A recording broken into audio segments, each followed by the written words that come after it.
Bismillahirrahmanirrahim. Assalamualaikum warahmatullahi wabarakatuh. Waalaikumsalam warahmatullahi wabarakatuh. Alhamdulillahi wa kafa, wassalatu wassalamu ala rasulih Mustafa wa ala alihi wa ashabihi ala ahli sidqi wal wafa. Wa nusalli wa nusallim ala nabiyyina Muhammadin sallallahu alaihi wasallam wa ala alihi wa ashabihi wa man tabi'ahum bi ihsan ila yaumil Melihat Saudi itu Sabtu wukuf, maka nanti belinya Setu. Yang lain sholat tetap Jumat.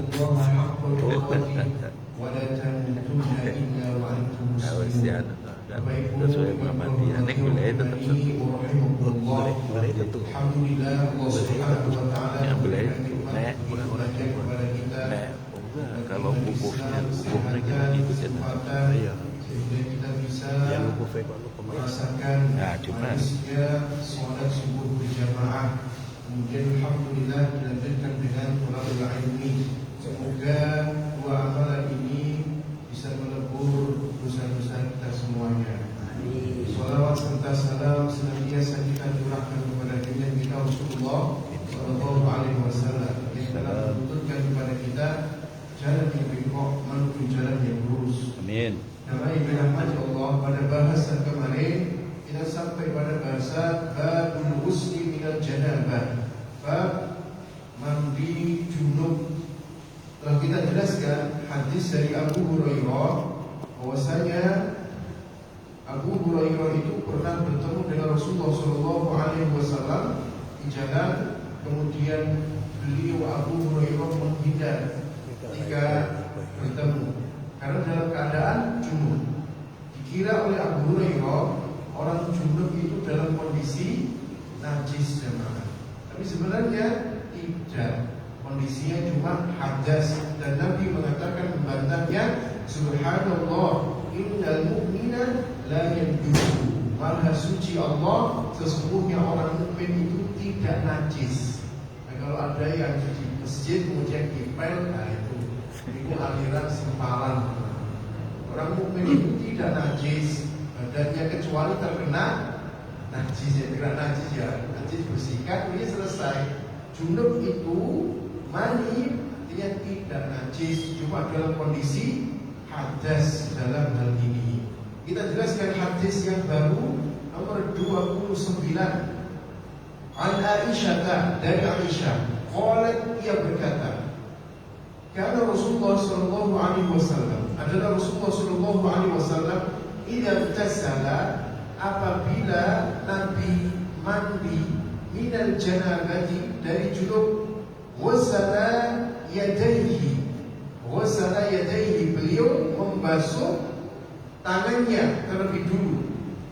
Kemudian tsumma tawaddaa, kemudian beliau wudu'ahu lis-shalah, sebagaimana wudu untuk sholat. Tsumma yukhallilu biyadayhi, kemudian beliau menyela-nyela kedua tangan beliau dengan tangan beliau, sya'ruhu, rambut beliau di sela-sela. Setelah wudu, bangke rambutnya di sela-sela dengan kedua tangan. Gak usah dilepas coba. Ini berantakan. Di sela-sela itu. Sampai dari akar sampai ujungnya. Maka ibu-ibu rambutnya panjang di sela-sela dari akar sampai ujung ibu. Nah, sela-sela dengan air. Dengan air diguyur dari atas. Tapi tengok hadisnya betul seret-seret hatta idawuna, sampai apabila dia ini atas luar atau dalam, ini luar dalam atas. Hatta idawuna, sampai apabila sudah diyakini annahu qad arwa basyaratahu, sampai apabila telah rambutnya ini sampai ke dasar kulit kepala. Afadha ilaihil ma, beliau mengalirkan air salasah marrat 3 kali. Mengalirkan air 3 kali. Ini tidak disebutkan dalam hadis ini kanan dulu atau kiri dulu, tapi mungkin ada hadis penjelas yang lainnya. Beliau meratakan di sisi kanan dulu 3 kali, kemudian ini 3 kali diratakan. Setelah itu digosok-gosok.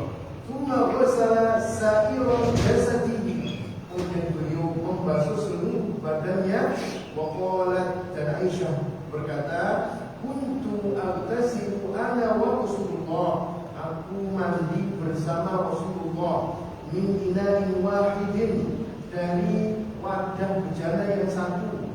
Naghtarifu minhu jami'an, kami menciduk bersama-sama. Rawahu Bukhari wa Muslimun, diriwayatkan oleh Imam Bukhari dan Imam Muslim. Nah, dari hadis ini Aisyah menceritakan cara mandi junub Nabi SAW. Meskipun Bapak Ibu sudah junub berkali-kali dan sudah mandi berkali-kali, maka ini juga memberikan tambahan pemahaman dan ilmu kepada kita bahwa Nabi Sallallahu Alaihi Wasallam, beliau kana Rasulullah, lafadznya Aisyah menikah kana yakunu, ini kewenangan dulu Pak, kana yakunu kanu. Jadi kana yakunu kaulan di sini maksudnya adalah Nabi itu sering mandi junub seperti yang disebutkan Aisyah. Seperti yang disebutkan Aisyah, kalau ada kana menikah, Nabi mandi junub, beliau memulai dengan membasuh tangan beliau. Di tangan beliau dibasuh terlebih dulu. Tentunya membersihkan terlebih dulu kemaluan. Di sini tidak disebutkan, mungkin di hadis yang lain disebutkan beliau membersihkan kemaluannya, kemudian setelah itu mencuci tangannya, kemudian setelah itu baru berwudu. Pertanyaannya, kalau tidak berwudu boleh tidak? Boleh. Kalau tidak berwudu boleh. Tapi orang yang wudu ketika mandi junub maka nggak perlu wudu setelahnya. Tidak perlu wudu setelahnya. Kecuali kalau setelah wudu menikah wudu Pak. Jadi maka dia wudu lagi. Jangan sholat kalau mandi. Setelah wudu lagi. Kalau tidak wudu boleh-boleh saja, asal syarat daripada mandi junub menikah niat. Jangan sampai dia mandi junub bukan niat cuma niati ben seger. Ini nggak sah. Mandi junubnya tidak sah. Sampunannya ben seger, tidak boleh. Dia harus niat tek di dalam hati, saya niat mandi junub dan ini ibadah. Kalau dia cuma mengguyur begitu saja, maka tidak sah mandi junubnya. Kemudian setelahnya beliau menyela-nyela rambut. Kenapa perlu disela-sela? Karena ada seseorang yang terkadang rambutnya menikah lebat. Dan Nabi ini termasuk beliau rambutnya dalam kitab Syama'il al-Muhammadiyah rambutnya lebat. Nabi SAW. Rambutnya Nabi itu disifati di kitab Syama'il itu ada 3 sifat rambut Nabi.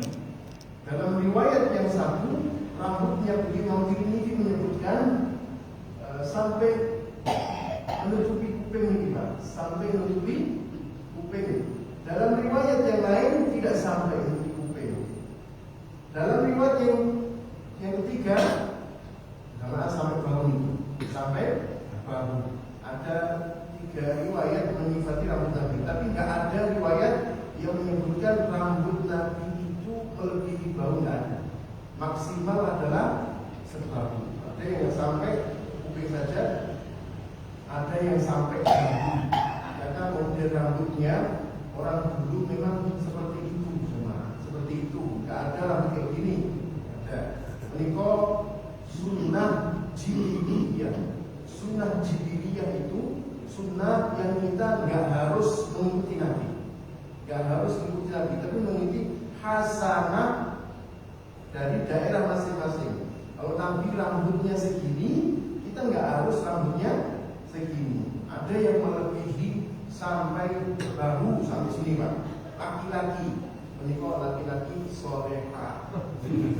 Laki-laki soleha. Dan Nabi nggak pernah melebihi dari pundaknya, nggak pernah Rasulullah dalam. Setelah itu menyela-nyela menikah baru 3 kali. Di sini tidak disebutkan 3 kali. Nanti di hadis yang lain, riwayat yang satunya dari Maimunah disebutkan. Setelah yakin sampai ke dasar kulit kepala menikah baru mengguyur 3 kali. Setelah guyur 3 kali, beliau gosok badannya, gosok badannya. Jadi mandi junub itu sebenarnya bukan jebyur banyaknya air, tapi cara meratakan dan menggosok air. Percuma kalau coba jebyur, gini jebuk. Tapi ada yang tidak kena gosok dalam hal ini. Aisyah mengatakan, aku mandi junub dengan Rasulullah SAW. Hadis ini menunjukkan bahwa laki-laki, suami istri itu boleh memandang aurat satu dengan aurat yang lain. Karena ada beberapa statement yang mengatakan tidak boleh lihat, ini nggak benar sama sekali.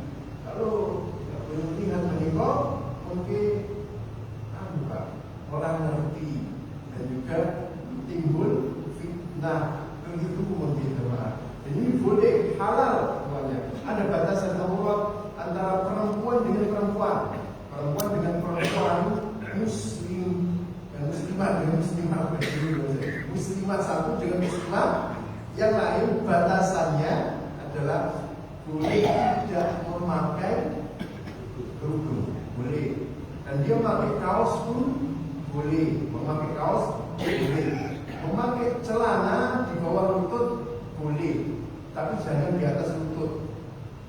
Seperti jangan pakai tengkok, tidak boleh. Kalau muslimah satu dengan muslimah yang lain, pakai kaos celana di bawah lutut itu boleh. Termasuk juga dengan mahram sama, dengan mahramnya sama dengan muslimah menikah. Ada batasan juga muslimah dengan wanita kafir. Kalau batasannya bagaimana? Menurut pendapat yang kuat, karena terjadi khilaf di alam para ulama, ada yang menyamakan dengan muslimah, ada yang membedakan. Yang kuat dibedakan. Ini jumhur pendapatnya, muslimah dengan kafir harus dipakai semuanya, sebagaimana muslimah dengan laki-laki. Tidak boleh ditanggalkan kerudungnya untuk menunjukkan izzat kemuliaan. Adapun muslimah dengan muslim atau dengan laki-laki ajnabi yang bukan mahram, jelas tidak boleh terlihat kecuali muka dan telapak tangan. Selebihnya menikah cuma anjurkan. Bapak Ibu yang dirahmati Allah Subhanahu wa taala, tidak boleh perempuan satu kepada perempuan yang lain auratnya seperti yang saya sebutkan. Laki-laki dengan laki-laki ada batasnya. Laki-laki dengan laki-laki auratnya boleh terlihat pahanya, boleh di atas lututnya boleh. Karena Nabi pernah memperlihatkan di atas lutut kepada Abu Bakar dengan Umar, menunjukkan boleh kalau di atas lutut. Tapi kalau di-upload di media sosial nggak boleh. Mungkin yang nonton macam-macam, ada Ustaz yang upload di medsos mancing, kolom ke atas, itu tak boleh yang seperti itu. Karena nanti yang nonton macam-macam, dan ini termasuk mu'ah juga. Kalau di rumah istri anaknya nggak apa-apa, di atas lutut menikah. Laki-laki dengan laki-laki ada batasnya. Laki-laki dengan perempuan juga pusat sampai lutut menikah. Bapak Ibu yang dirahmati Allah, laki-laki auratnya pusat sampai lutut. Panjenengan berani tidak ke pasar nggak pakai baju? Itu sekarang, itu seharusnya. Tapi dulu para sahabat itu biasa pakai rida, sarung gini ini, pakai rida selendang atau zaman ini kerajaan itu biasa. Coba jenengan pakai kaos pula sebelum ngomong. Ini kendaraan mobil begini. Tapi itu boleh, karena auratnya adalah pusat sampai lutut. Jemaah yang dirahmati Allah Subhanahu wa taala. Tasifu Aisyah Aisyah mensifati mandi junubnya Uslan Nabi Sallallahu Alaihi Wasallam, mandi junubnya Nabi Sallallahu Alaihi Wasallam. Dan ini sudah saya jelaskan. Karena makna ijmal, makna secara ijmal menikah sami dengan yang saya jelaskan. Saya langsung saja ke ma'yukhud minal hadis. Apa pelajaran yang bisa diambil dari hadis ini? Yang pertama adalah masyru'iyatul ghusli minal janabah. Disyariatkan mandi junub. Sawa'un akana dzalika li'inzali mani am li mujarradil ilaj. Sama saja yang demikian itu apakah karena keluar mani atau tidak keluar. Ini sama saja karena hubungan mawar dan keluar. Ini sesuatu kebenaran harus disampaikan Bapak Ibu. Walaupun tidak keluar menikah tetap harus mandi junub. Misalkan Bapak Ibu menikah pas berjihad, anaknya bangun, tapi belum selesai mandi junub betul. Mandi junub, lalu bapaknya kecewa. Yang kedua, annal ghusl kamil, mandi yang sempurna, dzukira fi hadzal hadis. Sebagaimana yang disebutkan dalam hadis ini, min taqdimi ghuslil yadaini. Pertama adalah min taqdimi ghuslil yadaini, dari memulai membasuh kedua tangan, kemudian wudu, urutannya membasuh kedua tangan, bersihkan kepala, membasuh kedua tangan, setelah itu wudu. Tsumma tasrih sya'ril katsif, kemudian menyela-nyela rambut yang lebat, watarwihi, kemudian setelahnya watarwiyatihi, mengguyur setelahnya. Tsumma ghasala baqiyatal badan, kemudian setelah itu mengguyur atau juga membasuh seluruh badan. Menikah urutan pun yang pertama apa? Basuh tangan. Kemudian yang kedua Wudu. mencuci tangan. Yang ketiga wudu. Kemudian yang keempat menyela-nyela rambut. Menyela-nyela rambut. Kemudian setelah itu Mengguyur seluruh badan dan menggosok-gosok, jika diratakan. Nah, itu urutannya. Itu sampun jelas, Islam menjelaskan. Yang ketiga, qauluha, perkataannya Aisyah, kana idza tasala, adalah Nabi apabila mandi, yadullu ala tikrari hadzal fi'li, itu menunjukkan bahwa perbuatan yang dilakukan itu berulang-ulang, sering. Jadi kebiasaan Nabi memang seperti itu. Maka tadi saya mengatakan kalau ada hadis yang mengatakan kana, itu berarti sering dilakukan oleh Nabi Sallallahu Alaihi Wasallam. Dia sering melakukan itu ketika mandi junub. Kemudian yang keempat adalah jawazun nawli ahadiz zawjaini li awratil akhar, bolehnya memandang salah satu aurat pasangan, boleh. Wa ghuslihima, dan membasuh keduanya, saling membasuh, boleh betul? Boleh. Memandang boleh, kok membasuh enggak? Boleh. Itu mubadir. Inna wahidin, dari bejana yang satu. Ini kok ibadah yang paling dibenci oleh setan apa Pak? Iblis. Nikah itu paling dibenci oleh iblis atau setan. Karena nikah menikah dompet mawon sodako, ngambung sodako mana? Pokoknya sodako di sini.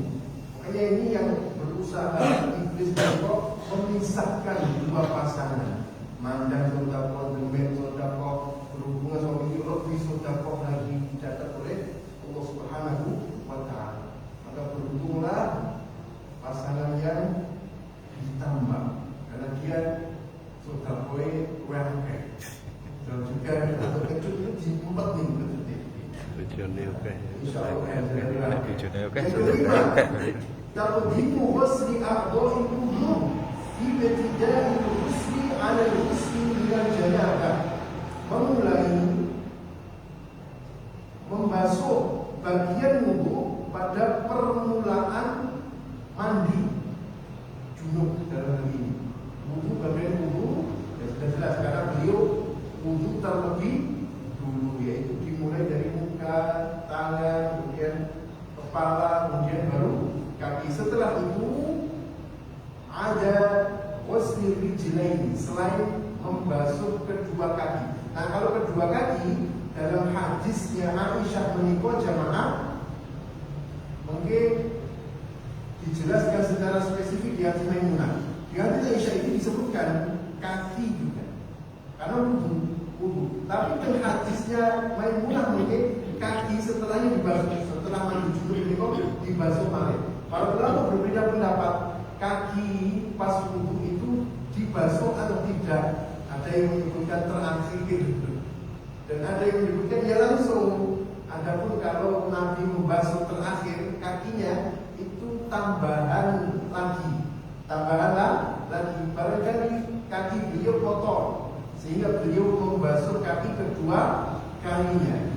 Fa innahu mu'akhkharun ila ba'd intihai fi ghusl al-badan kullihi. Bukan di sini karena sesungguhnya basuh kaki itu terakhir setelah selesai membasuh seluruh badan semuanya. Karena sayati sebagaimana yang akan datang disebutkan dalam hadis yang lain. Jadi ada perbedaan pendapat mandi junub dalam hal membasuh kaki. Ada yang menyebutkan langsung satu paket dengan wudu menikah, dan ada yang menyebutkan kaki itu terakhir dalam anggota wudu. Jadi kalau hadisnya Aisyah disebutkan langsung kaki sama dengan satu paket wudu. Tapi hadis yang Maimunah maka disebutkan terakhir kaki anggota wudu ini. Yang keenam, qauluha sabdanya, perkataannya Aisyah, "Tsumma tawaddu'a wudu'ahu lis-shalah." Kemudian beliau Nabi wudu sebagaimana wudu untuk salat. "Tsumma ghassala sa'ira jasadihi." Kemudian beliau membasuh seluruh badannya. Yadullu ala anna ghusla a'dha'i wudu, itu menunjukkan bahwa membasuh anggota wudu menikah rafa'a lil hadatsainil akbar wal asghar. Membasuh mandi junub dalam hal ini juga ada wudu, sehingga dengan mandi junub menikah mengangkat hadas besar dan hadas kecil. Karena ada satu paket dengan wudu. Tapi kalau Katamane ning gone jenengan. Coba katamane. hanya saja Wingi ning gone jenengan. Katamane iki rebu. Kalau ada contohnya dari Nabi, maka yang kita Drami. Oh sing koyeri. Sing iki bukan sing wingi ora. Dan kalau di kamar mandi bismillah ya. Aku kira sama aku ning. Sampurah dhuwur ku sing tampil ngalupurin kita menyebut hukumnya apa? Sunnah, tidak sampai kepada wajib yang bisa membatalkan hukum sunnah. Ya dulu ala anna ghusla a'dha'i wudu, menunjukkan bahwa ghusla a'dha'i wudu, bahwasanya membasuh anggota wudu yang tadi sudah disebutkan. Rafa'a, maka dia itu bisa mengangkat hadatsil akbar wal asghar, hadas besar maupun kecil, karena satu paket dengan mandi junub. Fa innal amra alladhi yujabu, karena perkara yang diwajibkan ghuslu ahadil a'dha'il janabah, membasuh anggota ini untuk junub, bi raf'il hadatsil asghari wahid. Karena perkara yang dianjurkan dalam ini adalah untuk mengangkat hadas kecil sekaligus, yaitu dengan apa? Mengangkat hadas kecil yaitu dengan hadis yang nomor 29 mandi junubnya Nabi. Saya sebutkan, jelaskan langsung, bacakan Bapak Ibu hadis 30 dari Maimunah. Nanti kita akan mendapatkan perspektif yang luas bahwa mandi junub Nabi itu beda juga terhadap yang diriwayatkan dengan Aisyah. Tapi intinya sama, maksudnya beda teknisnya. An Maimunah, dari Maimunah bintil Harith, anak perempuannya Al-Harith, zaujin Nabi. Zauj maknanya pasangan. Kalau zaujnya orang Arab asli zaman dulu, pasangan itu zaujun, baik laki-laki maupun perempuan. Tapi kalau sekarang nggak terima, ditambahi tak marto, zaujah. Jadi zaujah, karena khawatir zauj itu dianggap laki-laki. Padahal zauj itu maknanya adalah pasangan, baik laki-laki maupun perempuan. Bapak Ibu kalau lihat di Quran nggak ada kata Al-Quran zaujah, nggak ada di Quran. Yang ada adalah zauj, jamaknya bentuk banyaknya azwaj. Sehingga dari sini ada profesor liberal Pak, yang mengatakan tidak, sah-sah saja nikah sesama jenis, sah-sah saja. Kan di Quran disebutkan zauj, ya. Zauj itu pasangan. Dia boleh milih pasangan itu baik laki-laki maupun perempuan. Tidak ada zaujah gitu. Ya itu nggak ada. Tapi kalau orang Arab asli, bukan Arab maklum, atau bukan Arab hati benar, yang dulu, kalau sekarang beda. Zauj yang dia itu asli selamat, yang zaujnya perasaannya itu masih murni. Zauj itu untuk laki-laki dan perempuan. Untuk laki-laki dan perempuan. Karena orang kalau normal, laki-laki milih nomor perempuan. Kalau dia normal, kalau milih laki-laki berarti otaknya malik ini. Lanang kok senang lanang. Kalau perempuan itu dia sesuai dengan fitrahnya, perempuan itu lain mesti milih laki-laki. Karena perempuan misalnya perempuan itu nggak normal. Zaujin Nabi, pasangannya Nabi, istrinya Nabi sallallahu alaihi wasallam. Semoga Allah Subhanahu wa taala memberikan salawat dan salam. Annaha, sesungguhnya Maimunah qalat, ia berkata, wada'tu, aku meletakkan, aku menyiapkan di Rasulullah sallallahu alaihi wasallam, untuk Rasulullah sallallahu alaihi wasallam wudu al-janabah.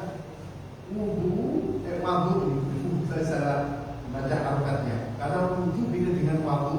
Waktu itu bejana, padan untuk wudu. Waktu al-janabah, tempat bejana untuk junub, mandi junub beliau. Fa'al biyaminihi, maka beliau menuangkan biyaminihi dengan tangan kanannya, ala yasarihi, sisi kiri, marrataini aw thalathan, menuangkan bejana dari sisi kirinya di tangan kanan.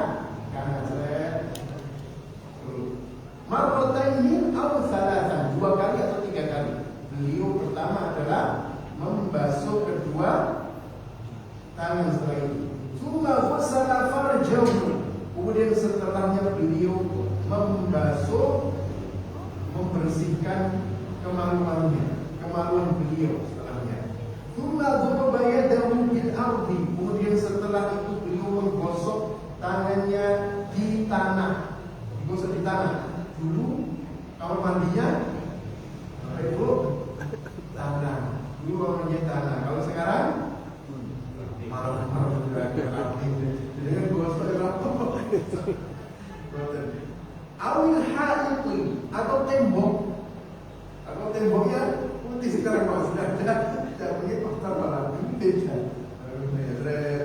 Marrataini aw thalathan, setelah itu beliau menggosok tangannya setelah menyentuh kemaluan itu di tanah atau di tembok 2 atau 3 kali. Tanah di ini Pak, ini 2 atau 3 kali.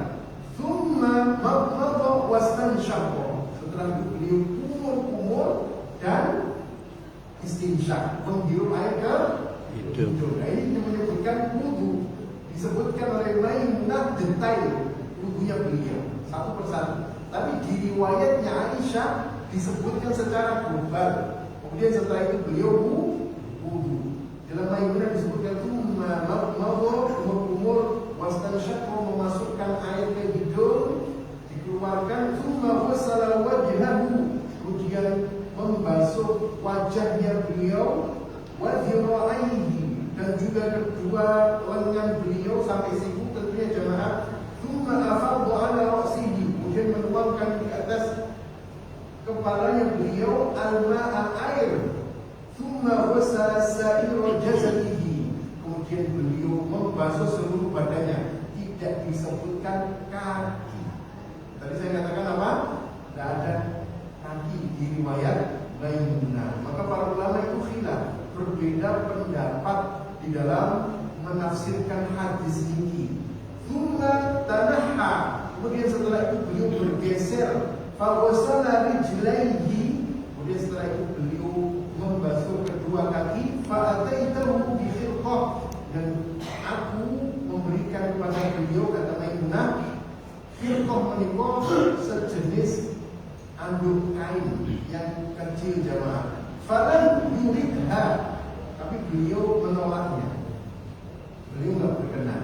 Tapi beliau membersihkan dengan tangan. Dengan tangan biasanya bapak-bapak ini lupa.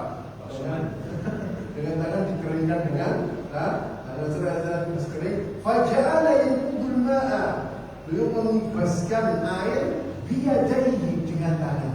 Jadi dibaskan, dikeringkan dengan tangan dalam hati. Bapak Ibu yang dirahmati Allah, hadisnya Maimunah ini memberikan perspektif lagi kepada kita tentang tata cara mandi junubnya Rasulullah SAW. Itu yang pertama, beliau SAW membasuh tangan 2 atau 3 kali. Setelah itu membersihkan kemaluan, membersihkan. Setelah itu beliau menggosok ke tanah. Setelah itu menggosok ke tanah atau ke tembok atau yang jenis dengannya. Ada air, masuk air saja. Karena airnya memang dulu Arab dulu dengan Arab sekarang keadaan airnya banyak panas. Sekarang. Ya sekarang, karena dulu belum ada kemindingan air laut menjadi air tawar. Kalau sekarang sudah canggih, Arab tidak ada kekurangan air insya Allah. Kalau dulu panjang bisa bayangkan. Jadi Rasulullah itu irit hemat tergantung dari kondisinya dalam hal ini. Dan memang kita diperintahkan untuk menghemat. Kalau tidak dengan tanah atau tembok, ya dengan air dibersihkan lagi dengan air setelah menyentuh kemaluan dan membersihkannya. Marrataini aw thalathan, 2 atau 3 kali. Setelah itu wudu sampai pada mengusap apa? Mengusap ke kepala wudunya. Setelah itu menyela-nyela kepala dan mengguyur ke seluruh tubuh. Kakinya apa? Kakinya nanti. Sehingga dari sini yang terakhir, para ulama itu berbeda pendapat.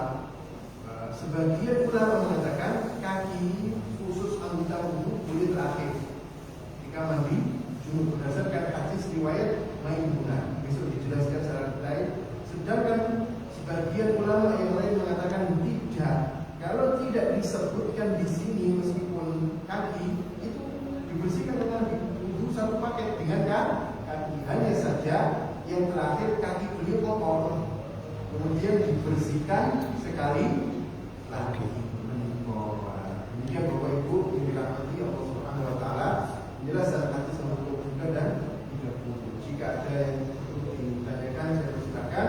Insyaallah kita perjelas pertemuan yang akan datang pada ma'rifah hadis, apa yang bisa diambil pelajaran dari hadis ini. Kalau sekiranya ada yang ingin ditanyakan, mohon jemaah.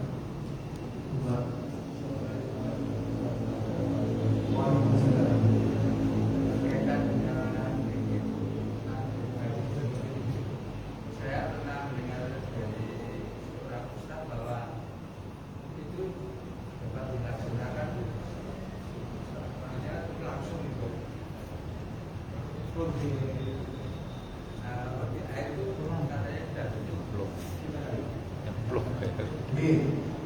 Kalau lihat kepada rukun daripada mandi junub. Rukun mandi junub dua mawar.